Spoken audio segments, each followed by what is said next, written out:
Wesh les mecs, j'espère que vous allez bien. Ça, moi ça va. Déjà, bonne année 2025 à vous tous. Professionnellement parlant. Que ce soit dans votre vie personnelle, avec vos amis, votre famille, vos ambitions, vos projets. Voilà les gars, comme vous avez compris un peu dans le concept, aujourd'hui ça, on va jouer à un jeu qui s'appelle 60 secondes. Genre, vous allez vivre une apocalypse, tout, il y aura une métier qui va tomber sur la terre. Vous avez 60 secondes pour prendre le plus possible de ressources, de l'eau, la soupe, un masque à gaz, des soins. Et genre vous battez ça dans un bunker, vous vivez l'aventure après l'apocalypse du coup. Donc voilà un peu pour l'explication. Vous allez comprendre un peu c'est quoi le jeu. Donc voilà, bah, c'est parti les gars, let's go. 3, 2, 1.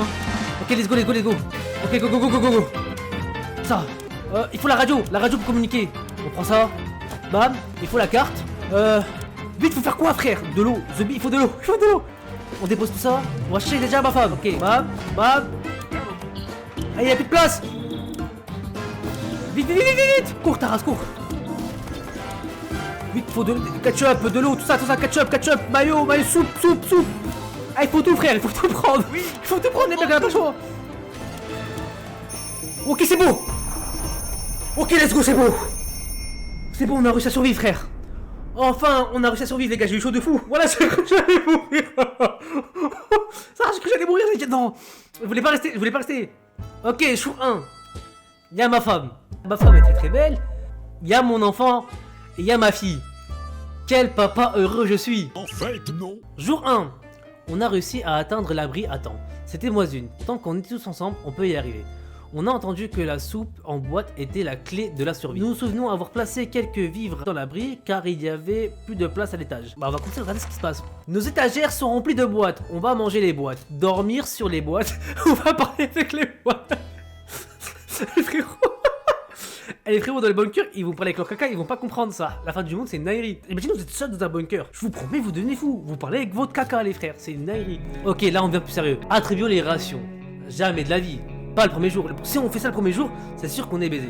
Depuis toujours, on rêve de faire une belle fête avec un gros gâteau. Une fois, on nous a promis qu'il y aurait un superbe gâteau, mais c'était un pudding à l'arsenic. On était très déçus. Dès que les nuages radioactifs sont dissipés, on aura notre gâteau. Tu l'auras jamais ton gâteau, désolé. Jour 2. Wesh, frérot, il a... Wesh, comment aujourd'hui il a pris une barbe comme ça, frère? Je suis mieux. Jour 2. Jimmy se porte comme un char. Malgré les circonstances, quel courage. Tout a l'air d'aller pour Dolores. Ma chère Dolores. Quelle femme forte. Bah ok, bon tel. Attribuons les rations. Non, j'ai trouvé une stratégie. En gros, ça, regardez le stratège. Appelez-moi Isuke Urahara. La stratégie, elle est simple. Je vais attendre tous les jours 5 jours. Une fois que, genre, non, tous les 3 jours, ouais, tous les 3 jours. Et une fois que les 3 jours sont passés, je les nourris. Là, on est au jour 2. Dans le troisième jour, je les nourris et on entend encore 2. Et ensuite, on va essayer de pousser de 3 à 4 à 5, vous allez voir. Jour 2, la zone est encore radioactive. Sortir maintenant n'est pas sûr. Ted meurt envie de risquer sa vie dehors. Dolores est en forme aujourd'hui.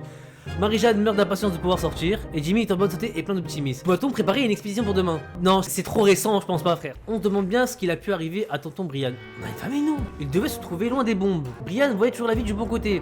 On devrait prendre exemple sur lui. Ah, désolé, tonton Brian, mais. Qu'est-ce qu'on s'en bat les couilles de tonton Brian, frère? Je dois survivre, c'est l'apocalypse. Tu me parles pas de tonton Brian alors qu'on est en plein apocalypse. 3e jour. Ok, mais là, elle n'a pas de job pour s'occuper. Ah, il y a la radio. Jour 3. Alors nous sommes coincés ici sans photos, sans nouvelles et sans procès agréable. Quel monde cruel. Vous entendez parler vous aussi ou pas? Le monde a besoin d'eau. Marie-Jeanne ne fait pas exception. Titi a vraiment besoin d'eau. Si le reste sont quelques gouttes, ils seront durs pour Dolores. Très bien, oui, on va tout donner. Je vous ai dit, le 3e jour, je vais tous les nourrir. Comme ça, c'est sûr qu'on va essayer d'être le plus optimal possible. Notre quartier est toujours radioactif. Une expédition là dehors est peut-être prématurée. Ouais, pour moi, c'est prématuré de fou, frère. Ted meurt d'envie de risquer sa vie dehors. Mais Ted, ça ouf. Ted, arrête de me faire Indiana Jones. Arrête, tu es un homme normal. Arrête de croire que t'es un Avengers. Tu vas sortir, mon pote, tu vas canner comme tout le monde. Marie-Jeanne n'est pas de taille. Jimmy est en bonne santé et plein d'optimisme. C'est super, mais je m'en bats les couilles. Peut-être que si j'envoie Ted de risquer sa vie, il y a peut-être quelque chose. Hein. Bah Ted, t'as envie de faire l'Avengers. On va t'envoyer, mon copain. Non, ça a l'air d'être prématuré. Imagine, il tombe malade. 3 jours, les gars, ça vient de 3 jours, ça vient de commencer. Il peut survivre, ça. Bah oui, il survit quand même. Le temps passe à reculons. On est quand même enfermé toute la journée. On s'était dit pourquoi pas de jouer à un jeu. Ok. Jour 4. On va tous mourir. L'apocalypse fait des dégâts. On va tous canner, baby. Non, je rigole. Bref, jour 4, bien évidemment. On a décidé de rejouer avec des scènes de nos films préférés. Toutes les imitations tournées autour de Humphrey. Oh mon frère, Bogun, on a fini par s'ennuyer. Ok. Les couilles, frère. Ted a dit qu'il faut pas s'inquiéter, il va bien. Super Ted. Attribuons les rations. Non, vu que Ted a l'air d'être un Avenger. Ok, je me suis dit que vas-y, 4ème jour, on pourrait peut-être faire une expédition. Parce que si on fait pas d'expédition, ça pourrait être naze. On peut envoyer Dolores en expédition. On n'envoie jamais les femmes, quand même. Galant. Jimmy peut le faire, il peut survivre à la surface. Mais Jimmy, pourquoi il regarde de ce côté-là? Je vais envoyer le daron. Le daron, il est quand même assez mature. Il est assez malin pour se dire qu'on va y aller. On a entendu parler d'un parachute de ressources. Il devrait avoir lieu à proximité de la maison. Que rêver de mieux? Bah tiens. Ouais, frère, si on peut avoir de la graille. Vu que c'est Fortnite ici, on va se loot. T'y vas, mon copain. Tu vas nous sauver la vie. Jour 5. Oh le crack. Oh le génie. Il nous a ramené des ressources. La caisse que nous avons réussi à récupérer n'était pas grande, mais elle contient tout de même de l'eau et quelques conserves. Timmy à la pêche pourvu que ça dure. La pêche. Quelle belle journée! Idéale pour faire un petit tour dehors, quelques étirements et respirer un bon bol d'air toxique si tu veux ressembler à un zombie à The Walking Dead. Non, tu ne sors pas! Ici c'est la dictature, tu ne sors pas mec, on va te sauver la vie, fais-moi confiance. Si on les envoie maintenant frère, c'est sûr qu'il y en a un qui va caler, il va tomber malade et j'ai pas envie de perdre un enfant, je te mens pas. Jour 7, l'abri s'est rempli d'eau très rapidement. L'eau s'est mise à redescendre tout d'un coup, tout le monde va bien. Il y a le ventre qui gargouille. Bah on va les nourrir un peu, et puis voilà. Timmy se porte comme un charme, malgré les circonstances. Quel courage Timmy! Ça c'est mon fiston! Ça c'est mon fiston ça! Aujourd'hui Dolores n'a pas fait de vagues, et Ted va bien, il est calme ce matin. Mais Ted, il ressemble à un hège. Ted, regardez sa barbe qui a poussé! Et le frérot, 2 jours d'apocalypse, il a une barbe de hège. Pour ceux qui savent pas, c'est en gros une barbe pieux de sage quoi. Ted est en pleine forme, il pourrait sortir demain, c'est bien Ted. Quel bonhomme! Lui c'est vraiment un homme capable. Ted c'est vraiment quelqu'un à qui on peut faire confiance aujourd'hui. Dolores est en forme aujourd'hui. Ah oui c'est Dolores voyons. Qu'est-ce que c'était un rat? D'habitude les rats sont plus petits que les chats. Et pourquoi il avait 2 queues? Ah! Ouais c'est un démon gorgon ton truc ou quoi? Il faut empêcher de s'en prendre à nos provisions. J'ai pas d'armes! Oh l'enculé! Voilà c'est une photo, on va l'enculer frère. 12 seconds later. Le mystérieux rongeur a remporté la bataille.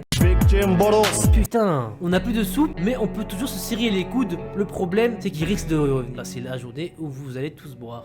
Let's go!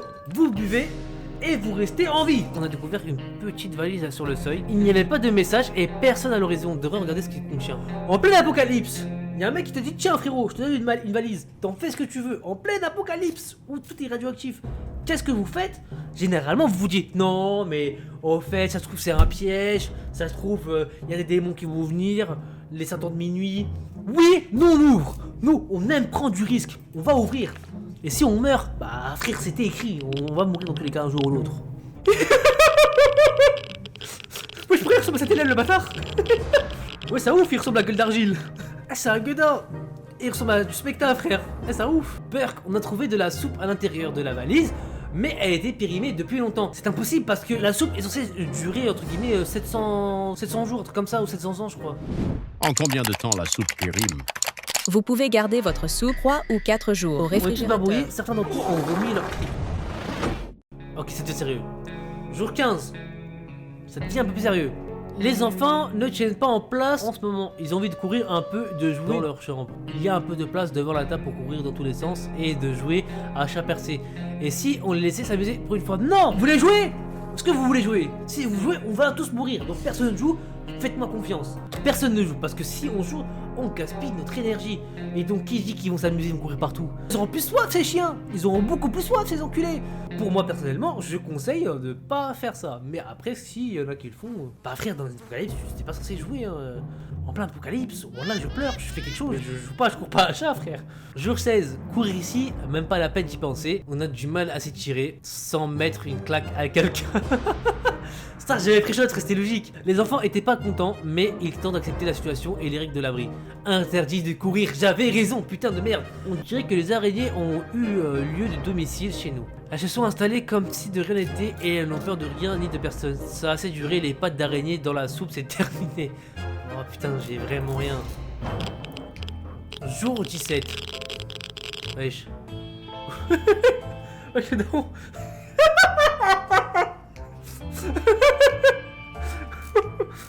Le chaudron, il marchait pourquoi? Elle est revenue avec 2 crottes de lait. Et voilà qu'il ressemble plus à Gueule d'Argile que d'habitude. Ted est bien rentré de son expédition. Nous avons trouvé un entrepôt intact, rempli de ressources et même de nourriture. Oh, autre que la soupe de tomates. C'était une véritable aubaine. Quelque chose de lourd est tombé du ciel en écrasant le dépôt et en étant complètement. Non. Une fois que la poussière est dissimée, nous avons réalisé que nous étions face à un vaisseau spatial. Bah oui, bah oui.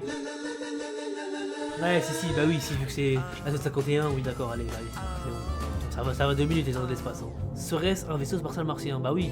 Vu que c'est des anneaux d'espace ici, c'est logique, frère. Y'a quoi? Y'a Candy qui va venir. Salam alaikum, le peuple. Salam alaikum les pâtissiers. Alors pourquoi est-il décoré d'un drapeau américain? Parce que ça apprend ta Greg Guillotin, frère, c'est pour ça. Serait-ce une tentative d'infiltration? Ça tête de fouine extraterrestre. On devrait répondre et quelqu'un pour répondre. On va envoyer elle. Comment on a décroché, la personne de notre bout a poussé un cri de soulagement et se sont présentés comme des survivants. Puis on a été coupé, pourvu qu'ils nous rappellent. Une journée là dehors est peut-être prématurée. Marie-Jeanne n'est pas de taille à affronter le No Man Land. Pourquoi No Man? Genre c'est anti-homme, genre No Man Land. Doit-on préparer une expédition pour Dom? C'est une fille. Et No Man Land, c'est anti-garçon. Parce que c'est là-bas qu'elle va kiffer. No Man Land, elle va dire ok, je suis une fille. Là-bas, il n'y a pas d'homme, pas d'homme. Cancel les hommes. Qui suis-je pour pas être là-bas? Je suis un homme? Non, je ressemble pas à Olivier Chigargas. Bonjour. On va envoyer Marie-Jeanne simplement. Bam, on prend un peu de risque. Ok, là c'est rentre un peu plus sérieux. Presque que le jour. Marie-Jeanne se sent en sécurité, mais dans un abri, c'est compréhensible, ça a tête d'un cercueil. Oh mais tu me fais chier hein Marie-Jeanne, c'est bon hein. Toujours cercueil, on pense pas à la mort Marie-Jeanne. Un peu d'optimisme, un peu de merde. Tête à le ventre qui gargouille. Y a pas quelques soissons avec de la bonne soivre, un porc gelé, une chèvre rôtie? Encore une fois, comme moi en plein ramadan, donc je m'en fous. Attribuer les rations, non. Nous préparons cette expédition depuis hier et nous sommes enfin prêts. Rien de mieux que Dolores, hein. Ah, la carte elle est morte, putain. On va envoyer Dolores, hein. Non, pardon, on va envoyer Marie-Jeanne, ma fille. Oh, No Man Land. On peut s'en sortir, même à Toronto, mais et comment y aller en bateau? On dit que c'est le meilleur moyen de rejoindre l'Europe. Mais oui, il se passait quoi? Pourquoi il y a des vêtements? Mais comment elle le regarde? Ça se peut aller dépiter la pauvre. Le miskin frérot lui il en a marre. Eh miskina, voilà, on dirait un personnage comme de Ralph. Je vous jure qu'il n'y a rien qui va. Jour 26. Jour 26. On avait passé de belles vacances. Si seulement on pouvait y retourner loin de tout ce chaos, on pourrait faire trempette dans l'eau fluorescente et plonger et voir des poissons à deux têtes. Ça nous ferait des idées. Ah oui, vu que si on voit des Pokémon, ça. Le frérot c'était un poisson. Un poisson rouge c'est devenu un Léviator, miskin. Oui, ça va aller. Bon. Marie-Jeanne n'arrête pas de s'évanouir et il faut vraiment lui trouver quelque chose à boire et vite. Ce n'est pas la maison de ses rêves, mais Dolores a l'air de se plaire dans ce trou. C'est la routine pour Ted, il vit sa vie.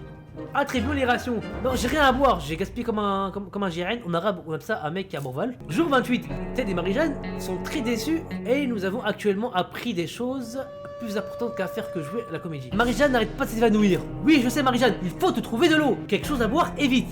En fait les gars, j'ai pas de quoi boire, je sais pas quoi lui donner, j'ai rien pour boire. Je vais pas lui donner ma bise frère, je peux pas. Les gars, je peux pas boire, c'est triste. Nous sommes en pleine apocalypse. Il faut savoir se serrer les coudes et prendre un peu de courage frère, on n'a pas de solution là, on va pas faire grand chose. Aujourd'hui, on s'était dit pourquoi pas monter une troupe de théâtre. On s'est été baptisé les réacteurs, on se voyait déjà en haut de la tête d'affiche, mais le projet a été abandonné à cause des conflits d'écho. Mais c'est sûr, c'est Dolores, toujours Dolores, c'est le mec qui est vraiment misogyne de merde.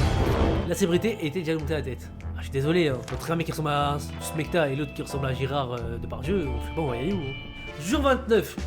Marie-Jeanne a appris qu'elle n'aurait encore rien à boire aujourd'hui, donc elle a été prise d'un inquiète fureur, c'est normal, je comprends, j'ai pas à boire, dans tous les cas je peux pas dire quelque chose. Elle sortit de l'abri en hurlant qu'on allait regretter ce qui s'est passé, et qu'elle allait trouver de l'eau d'une manière ou d'une autre. Dolores ne va pas venir longtemps sans eau, j'imagine, c'est sûr.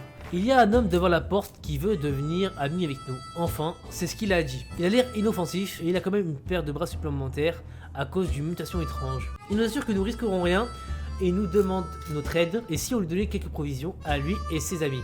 Et on repartirait nous en dedans et repousser la prochaine attaque de pillards. Je vous fais pas confiance, allez vous faire foutre, je vous fais pas confiance, ça se trouve c'est vous les pillards et que c'est vous, vous allez nous piller. Vous êtes cons quoi. Il parle avec son caca. Voilà. Ouais, je te jure, c'est des j'ai pas la cloque. C'est ouf, il parle avec son caca. Voilà, je comme ça parler. C'est ouf.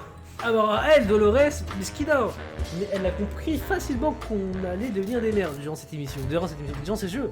On a mis un moment à comprendre ce qui se trouvait devant nous. Mais nous avons finalement réussi à fermer la porte. Heureusement que nous n'avons pas ouvert, nous n'avons pas serré la main, Et nous espérons que cette maladie n'a pas été transmise par la voie aérienne. On est presque sûr de l'avoir entendu tousser. Dolores ne va pas tenir longtemps sans eau. Et on dirait que Ted a déjà un pied dans la tombe et qu'il faudrait qu'il boive rapidement. Bah Ted il part... Bah oui, Ted a pas... Bah oui, Ted a perdu la tête, normal. Il se prend pour Stefan Clock, sans enculé. Attribuons des rations, mais je n'ai plus de rations. Je peux ni boire, ni trouver d'eau. On est niqué. À l'époque, on avait de l'espace. Le ciel était bleu et le mot nourriture n'était pas synonyme de boîte de soupe en boîte. Notre ancienne vie nous manque cruellement. Ah oui, je comprends, je vais te dire, je peux plus comprendre. Enfin... Hein? Non.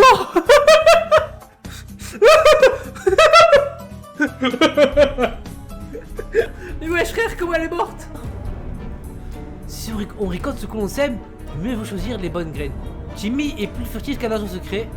Mais en fait, Jimmy c'est un enculé frère. On comptait sur lui. Mais on comptait sur lui un peu pour nous sauver. Mais en fait, il a rien fait cet enculé. Il a rien fait. Ça n'a peut-être pas suffi à éviter la troupe de pilleurs du campement d'à côté. Et il ne reviendra sûrement jamais. Si seulement il nous restait un peu d'eau, on aurait pu éviter cela. Dolores est mort de distraction hier soir. Pas facile de résister à l'apocalypse, on vous le garantit. On a tenu 31 jours. Ok les gars. Là ce sont tous les jours qu'on a eu, on a survécu quoi.